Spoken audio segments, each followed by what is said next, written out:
में हो वो रिमूव कियो पर उस ताईं हूंदो आहे जेसि ताईं तव्हां ऑफिस में आहियो। अहिड़े क़िस्म जी इम्यूनिटी त बादशाहनि खे ख़लीफ़नि खे कान मिली जेका इम्यूनिटी हाणे ॾिनी वई आहे सदर पाकिस्तान। पोयां गुनाह त सभु मां, अॼु बि को गुनाह करे उहो बि मां, सुभाणे को गुनाह करे उहो बि मां, सभु मां, टोटल मां।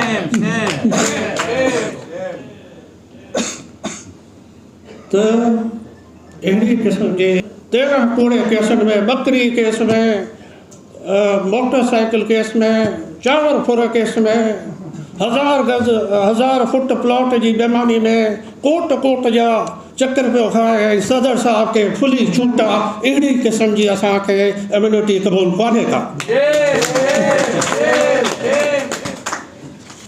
हा, इंशाअल्लाह सिंध जो माण्हू सुजाग थी वियो। सिंध जे माण्हू में मां तव्हां वारी इलेक्शन में तब्दीली ॾिठी जीअं तव्हां चयो पिया त माण्हू पुछनि पिया त केरु पियो खटे केरु कोन पियो खटे। पहिरां त को मुक़ाबिलो ई कोन हो। पहिरां त माण्हू रुगो चमक जे पोयां हुआ, कूड़े वाइदनि जे पोयां हुआ। त हाणे तव्हां फ्री एंड फेयर इलेक्शन करायो, जनरल इलेक्शन बि फ्री एंड फेयर करायो, तव्हांखे ख़बर पइजी वेंदी तव्हां किथे वेठा आहियो।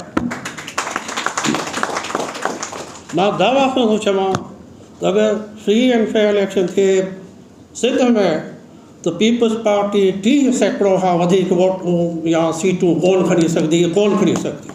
तव्हां कराए ॾिठा फ्री एंड फेयर इलेक्शन। घणो थी वियो माण्हुनि सां, घणो कयो आहे तव्हां माण्हुनि सां। हाणे माण्हू तव्हांखे सम्झी विया आहिनि।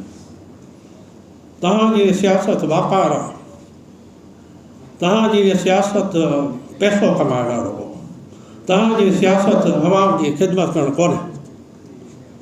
अथर साहब चयो त असांजो पाड़ेसरी शुक्र अलहमदिल्ला असांखां 3 तालका परे जो आहे, मुंहिंजो पाड़ेसरी कोन्हे, तव्हांजो पाड़ेसरी अचे थियो आहे। शौक़ु शायदि घणो हो मुंहिंजी पाड़ेसरी थियण जो, असांजी ज़मीननि ते बि कब्ज़ो करण जो, पर शुक्र अलहमदिल्ला पाड़ेसरी असांजो कोन थी सघियो, तव्हांजो पाड़ेसरी थी वियो आहे।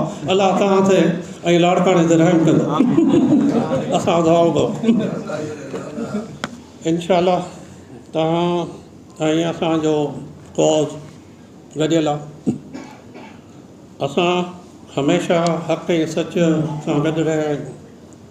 असां घटि में कई चॉइसिस हुयूं।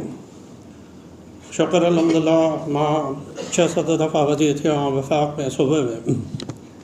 मुंहिंजो वालिद चीफ मिनिस्टर रहियो आहे, फेडरल मिनिस्टर रहियो आहे। असांजा वॾा कलोड़े जे दौर में जनरल वज़ीर आज़म रहिया आहिनि। असां लाइ इक़्तिदार का नई शइ कोन्हे। इक़्तिदार असांजी मंज़िल आहे।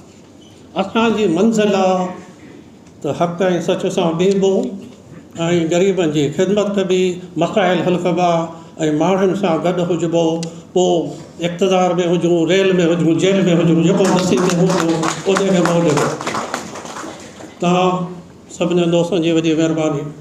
इंशाअल्लाह पोइ जेका नहरनि ते जदोजहद रही उन में बि वकला जो जेको किरदारु हो क़ाबिल तहसीन आहे। इंशाअल्लाह सिंध जे हर इशू ते असां तव्हां सां गॾु बीठा आहियूं, माज़ी में बि ऐं अॻिते बि इंशाअल्लाह तव्हां सां बीहंदासीं। सिंध सां गॾु आहियूं, सिंध जी अवाम सां गॾु आहियूं, पाकिस्तान सां गॾु आहियूं। तव्हां सभिनी जी वॾी महिरबानी।